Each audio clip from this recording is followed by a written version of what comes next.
اچھا میں ٹیکنیکلی یہ سمجھتا ہوں کہ آج ڈونلڈ ٹرمپ صاحب نے تو کافی سرنڈر کیا ہے.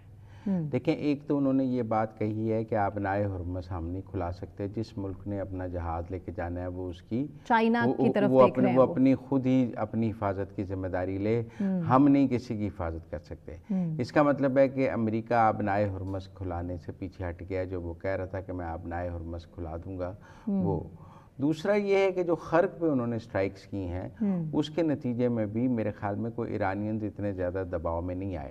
حالانکہ خرق جو ہے وہ ایک اکنامک ہب ہے, ویسے تو ایران میں 100 سے زیادہ آئل فیلڈز ہیں, لیکن وہ تمام آئل فیلڈ سے آئل اکٹھا کر کے خرق لاتے ہیں اور خرق سے سب جگہ ٹرانسپورٹ کرتے ہیں. تو خرق کو نشانہ بنانے سے ایران کی جو آئل ایکسپورٹ ہے اس کو نتیجتاً نقصان پہنچا ہے. آپ بے شک کہیں کہ ہم نے تیل کی تنصیبات کو نشانہ نہیں بنایا ہے, لیکن وہ ایک آئل ایکسپورٹ کا بگاڑ ہے. اگر آپ وہاں کے پورٹ کو نشانہ بناتے ہیں اور جگہوں کو انفراسٹرکچر کو نشانہ بناتے ہیں تو یقیناً ایران کی جو آئل ایکسپورٹ ہے وہ اس سے متاثر ہوگی. اب میں یہ سمجھتا ہوں کہ امریکہ اس وقت یہ جنگ ختم کرنا چاہتا ہے, کیونکہ اس مہینے کے آخر میں ڈونلڈ ٹرمپ صاحب نے چائنا جانا ہے اور ان کی پریزیڈنٹ شی سے ملاقات ہے. ہتھیار بھی امریکہ کے ختم ہو رہے ہیں, ان کی آرمی بھی ریلکٹنٹ ہے. میں یہ تو نہیں مانتا کہ ان کے ہتھیار ختم ہو رہے ہیں, نقصان تو ہو گیا اچھا خاصا. نہیں نقصان ہوا ہے, پر میں نہیں مانتا کہ امریکہ کے کوئی ہتھیار ختم ہو رہے ہیں. جیسے ایران کے ڈرونز اور میزائلز چل رہے ہیں نا, ویسے امریکہ کے پاس بھی ہتھیار بہت ہیں چلانے کے لیے. اگر ہم یہ کہیں کہ جی ہتھیار ختم ہو گئے ہیں امریکہ کے, تو یہ ہم لوگوں کو مس لیڈ کر رہے ہیں کہ امریکہ کے ہتھیار ختم ہو جائیں گے. نہ امریکہ کے پاس ہتھیاروں کی کمی ہے, نہ جہازوں کی کمی ہے. بوٹس آن گراؤنڈ کی بات کیوں کی گئی ٹرمپ کی طرف سے؟ بوٹس آن گراؤنڈ نہیں, بوٹس آن گراؤنڈ نہیں ہوں گے. مجھے ابھی بوٹس آن گراؤنڈ کی کوئی وجہ نظر نہیں آتی. وہ اپنی بمبارڈمنٹ جاری رہیں گے. ایک کوشش ضرور ہے کہ چائنا جانے سے پہلے اس لڑائی کو ختم کیا جائے, اور لیکن اس وقت ایرانین سے ایسا کوئی سگنل نہیں آیا کہ ایران جو ہے چائنا جانے ڈونلڈ ٹرمپ کے دورہ چین سے پہلے یہ لڑائی ختم کرنا چاہتا ہے.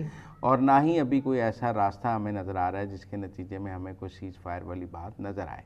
لیکن امریکہ ضرور سیز فائر کی بات کر رہا ہے, اور اس نے مسلسل 2 دن سے کر رہا ہے. آج بھی ڈونلڈ ٹرمپ نے یہ کہا ہے کہ ایران ہماری بات نہیں مان رہا, لیکن ٹیکنیکل بات ہے کہ اس کا مطلب ہے وہ کوئی بات کر رہے ہیں نا جو ایران نہیں مان رہا. جب آپ یہ کہتے ہیں کہ ایران ہماری بات نہیں مان رہا, اس کا مطلب ہے آپ نے کوئی پرپوزل میز پہ رکھا ہے جو ایرانینز نے مسترد کیا ہے. اسی لیے ایرانینز نے بھی ایک پرپوزل میز پہ رکھا ہے کہ گھر جانا دیں, یہ کریں, وہ امریکہ کو نہیں قابل قبول ہے. تو میرے خیال میں ابھی دونوں کی ایک ایسی پوزیشن ہے جس میں مجھے کوئی سیز فائر فوری طور پہ ہوتا نظر نہیں آتا. لیکن ایک اور ڈیولپمنٹ جس پر ہماری سب کی نظر بہت کم ہے وہ نارتھ کوریا والی ہے, کہ نارتھ کوریا نے کوئی 10 بیلسٹک میزائل چلائے ہیں جو جاپان کے سمندروں میں گرے ہیں. انہوں نے جاپان کو ہٹ نہیں کیا, لیکن اس کی بڑی سیریمونیل حیثیت ہے. نارتھ کوریا اور جاپان کی بہت سخت لڑائی ہے, اور چائنا اور جاپان کی بھی بہت سخت لڑائی ہے. نارتھ کوریا اور ساؤتھ کوریا کی بھی لڑائی ہے. لیکن پریشر ڈیولپ ہو گیا بیسیکلی جاپان اور ساؤتھ کوریا کی طرف سے امریکہ کے اوپر بھی. ہاں, میرے خیال میں اگر تو امریکہ مشرق وسطیٰ میں پھنسا رہتا ہے اور اس کی 3 بحری بیڑے اور سارے جہاز اور سارا جو ملٹری ایسٹ ہے وہ مشرق وسطیٰ میں ڈیڈ لاک رہتا ہے, تو پھر نارتھ کوریا کے لیے اور چائنا کے لیے پیسیفک سی ایک اوپن آپشن کے طور پہ سامنے آ جائے گا. آپ دیکھیں جاپان اور چائنا کے درمیان کچھ جزیروں پر بھی تنازعات ہیں.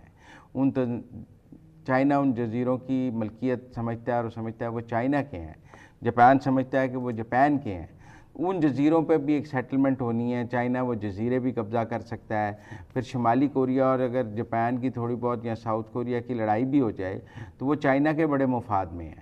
اگر ایران کی اور امریکہ کی لڑائی چائنا کے مفاد کے خلاف ہے تو شمالی کوریا اور جاپان کی لڑائی چائنا کے مفاد کے حق میں بھی ہو سکتی ہے. چائنا اور ساؤتھ کوریا کی لڑائی, اور امریکہ کے لیے بڑا مشکل ہوگا کہ وہ ایک طرف ادھر بحیرہ عرب میں یا ادھر ایران کے ساتھ پھنسا ہوا ہے اور دوسری طرف پیسیفک میں وہ شمالی کوریا کے ساتھ بھی پھنسا ہے. یوکرین رشیا آپ کے سامنے صورتحال ہے, یورپ کی صورتحال آپ کے سامنے نیوکلیئر اسٹیٹ ہے.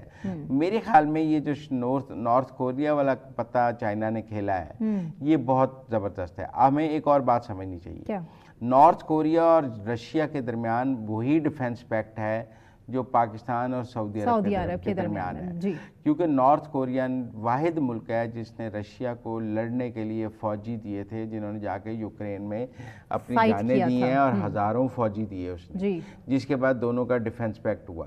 یہ ٹھیک ہے کہ رشیا کا ایران کے ساتھ کوئی ڈیفنس پیکٹ نہیں ہے، رشیا کا وینزویلا کے ساتھ کوئی ڈیفنس پیکٹ نہیں تھا، سپورٹ کر رہے ہیں ایران کو، سپورٹ کر رہا تھا، لیکن نارتھ کوریا کے ساتھ تو اس کا ڈیفنس پیکٹ موجود ہے اور وہ نارتھ کوریا کے ساتھ مل کر لڑنا اس کی لڑ سکتا ہے۔ چائنا اور نارتھ کوریا کے بھی بہت آپس میں گہرے اسٹریٹجک تعلقات ہیں اور نارتھ کوریا اور چائنا کی تو بارڈر بھی لگتے ہیں۔ اب ایران کا اور چائنا کا کوئی بارڈر نہیں لگتا، چائنا کا اور وینزویلا کا کوئی بارڈر نہیں تھا، لیکن چائنا اور نارتھ کوریا کا بارڈر ہے۔ تو اس خطے کی جو لڑائی ہے نا پیسیفک کی، اگر وہ شروع ہوتی ہے جو ہم بڑے دنوں سے میمز دیکھ رہے تھے کم جون کے کہ میرے پاس بھی کھلونے ہیں، کوئی میرے کھلونوں کے ساتھ نہیں کھیلتا، تو کم جون نے اگر اپنے کھلونوں سے کھیلنا شروع کر دیا تو وہ بھی بڑا خطرناک ہوگا۔ تیسری عالمی جنگ کی طرف یہ بات جا سکتی ہے، لیکن اس کو کنٹرول کرنے کی کوششیں بھی کی جا رہی ہیں۔ یوان کرنسی کی کتنی آپ ڈیمانڈ بڑھتے دیکھ رہے ہیں آنے والے ٹائم میں، اور ڈالر کو کتنا جلدی اور تیزی سے گرتا دیکھ رہے ہیں؟ صورتحال تو آپ کے سامنے ہے کہ ایران نے جس طرح سے ڈیمانڈ کر دیا یوان کی، ایران تو یوان کی ایران پہلے بھی یوان میں ہی ڈیل کر رہا تھا، جو چائنا کو وہ بیچتا تھا وہ یوان میں ہی بیچتا تھا، لیکن ٹیکنیکل بات یہ ہے کہ ڈالر کی ہیجمنی کا فیصلہ ہوگا عربوں کے رد عمل پہ۔ دیکھیں اس لڑائی کے بعد عربوں کو بڑا احساس ہو گیا کہ وہ بڑے غیر محفوظ ہیں اور غلط فیصلے ہوئے ہیں ان سے۔ اب اس لڑائی کے بعد ایک حساب کتاب بھی ہونا ہے، امریکہ چاہے گا کہ اس جنگ کا خرچہ عرب پورا کریں، عرب کہیں گے ہمارا اپنا بہت نقصان ہو گیا، ہم کہاں سے خرچہ پورا کریں، نقصان ہو گیا، عربوں کا بہت پیسہ امریکہ میں پڑا ہے، کیا وہ واپس آ سکے گا یا نہیں آ سکے گا، امریکہ اس پیسے کو ضبط کرے گا جنگ کے اخراجات میں۔ اور پھر اگر ایران سروائیو کرتا ہے، اگر ایران میں رجیم چینج نہیں ہوتا اور ایران سروائیو کرتا ہے اور سیز فائر ہو جاتا ہے، تو پھر عربوں کے لیے تو ایران مستقل خطرہ رہے گا نا، کہ وہ کسی وقت بھی کسی بھی عرب ملک پہ ایک آدھا میزائل رہے گا جب دوبارہ فوجی اڈے امریکہ کے وہاں سے نہ بھی دیں۔ جی میں کہتا ہوں جی فوجی اڈے ہوں یا نہ ہوں، ایران کی ایک علاقے میں تھانے داری تو قائم ہوگی نا کہ اس کے میزائل ہٹ کر سکتے ہیں اور اس کے ڈرون ہٹ کر سکتے ہیں۔ اور عربوں کو اب پہلے تو شاید ایران نے کبھی عربوں پر حملہ کرنے کی ضرورت نہیں کی تھی یا کوئی ایسا نہیں سوچا تھا، لیکن اب تو ایک سمپل بات ثابت ہو گئی کہ ایران جو ہے وہ کسی سٹیج پر بھی بحرین پر بھی میزائل مار سکتا ہے، کویت پر بھی اور قطر پر بھی، اور ان سب ملکوں کو اب ایران کو اپنے ساتھ انگیج کرنا پڑے گا اور ایران کے ساتھ کی ریہیبلیٹیشن میں بھی اپنے پیسے ڈالنے پڑیں گے اس تباہی میں۔ ایران اور امریکہ سے اور اسرائیل سے تو اور جانا شاید نہ لے سکے، لیکن عربوں سے ضرور لے لے گا، مجھے لگتا ہے کہ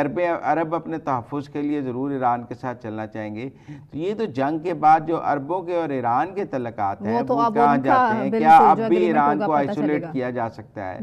کیا اب بھی ایران کا بائیکاٹ کیا جا سکتا ہے یا اب ایران؟ یہ بڑا مشکل فیصلہ ہے۔ اور مزمل صاحب رائٹرز تک یہ رپورٹ کر رہا ہے کہ اسرائیل کا جو ایئر ڈیفنس سسٹم ہے نا وہ تقریباً ختم ہو چکا ہے، صرف لاسٹ ایک آخری لیئر ہے جو کہ ایئر ڈیفنس سسٹم کی ان کی اب کام کرے گی۔ دیکھیں یہ تو وال اسٹریٹ جرنل نے بھی لکھا ہے سب نے کہ جی انٹرسیپٹرز کی تعداد کم ہو رہی ہے، اور یہ ہم نے دیکھا ہے کہ انٹرسیپٹرز جاپان سے، کوریا سے، دنیا سے ہر جگہ سے اٹھا کر اس خطے میں لائے جا رہے ہیں، اور وہ ڈرون جو ایرانین ڈرونز اور بیلسٹک میزائلز کو روکنے کے لیے ان کو انٹرسیپٹرز کی کمی کا سامنا، لبنان دوسری طرف سے مسلسل اٹیک کر رہا ہے اسرائیل کو۔ انٹرسیپٹرز کی کمی پر تو کسی کو کوئی اعتراض نہیں ہے، اور ان کا خیال ہے کہ جب انٹرسیپٹرز ختم ہو جائیں گے اور اگر ایران کے میزائل بچ گئے اور ڈرون بچ گئے تو وہ فری فار آل ہوں گے، پھر ان کو کیسے روکا جائے گا؟ وہ تو روزانہ کی بنیاد پہ بنا رہے ہیں، مسلسل ان کی چل رہی ہے، یہ اب دیکھا جائے گا، روزانہ کی بنیاد پہ بنا رہے ہیں، پہلے بنائے ہوئے استعمال کر رہے ہیں۔ امریکہ کی بمباری سے کتنی ڈرون فیسلٹیز تباہ ہوئی ہیں کہ